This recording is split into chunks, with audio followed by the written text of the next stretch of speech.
Dans un mois, la chaîne s'arrête. Mais pourquoi, me direz-vous? Eh bien, j'ai déjà donné pas mal de raisons dans ces deux merveilleuse vidéos. Dans la première, je parle de séries, donc c'est cool. Et la deuxième se nomme Je n'arrête pas YouTube, et est sortie le 1er avril. Ouais, je suis plutôt fan de celle-là. Bref, afin d'apporter des conclusions à cette émission intitulée 5 bonnes raisons, qui à la base était consacrée au cinéma, mais bon, YOLO, voici 5 bonnes raisons d'arrêter YouTube. Les tendances. Je ne sais pas si vous y allez de temps en temps, moi je le fais, et ça n'a aucun sens.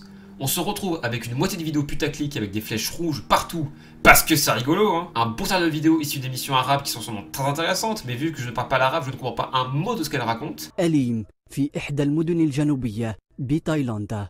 أمين حليمي صاحب 26 من العمر ودعنا في ريعان شبابه. Mais oui, c'est clair. Pourquoi ces vidéos sont en tendance France? Sérieusement? Bref, vu ce que YouTube met en avant, est-ce que sincèrement ça donne envie d'alimenter une chaîne qui stagne à 250 abonnés après 6 ans d'existence? Non. L'article 13. Alors ok. Quand j'ai commencé à écrire la vidéo, l'article 13 n'avait pas encore été voté. Mais là c'est effrayant. La créativité sur YouTube va en prendre un sacré coup.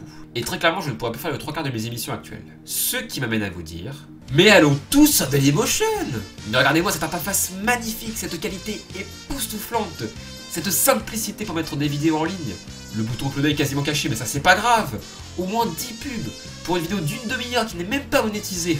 Oh là là, mais quel bonheur! Les analyses de texte.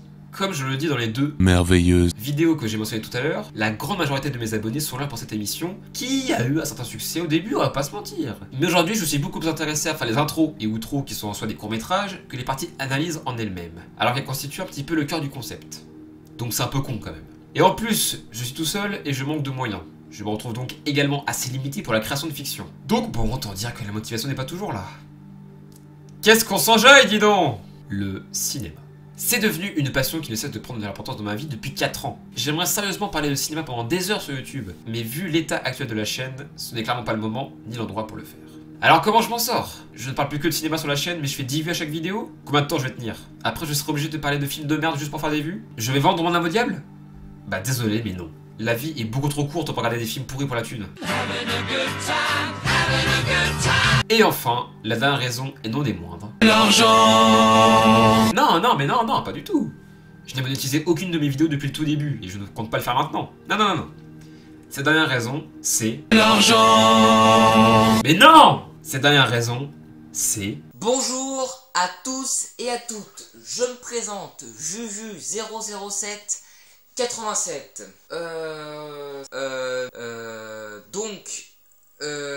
Bienvenue à tous. Oui, bon, ce fut très gênant de revoir tout ça. Mais justement, c'est là que je veux en venir.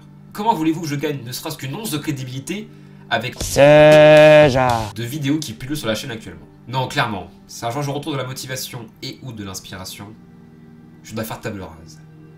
Ne pas refaire les erreurs que j'ai faites quand j'ai lancé la chaîne il y a maintenant 6 ans. Et si j'arrive à faire tout ça, qui sait, peut-être qu'un jour, je serai épanoui sur YouTube.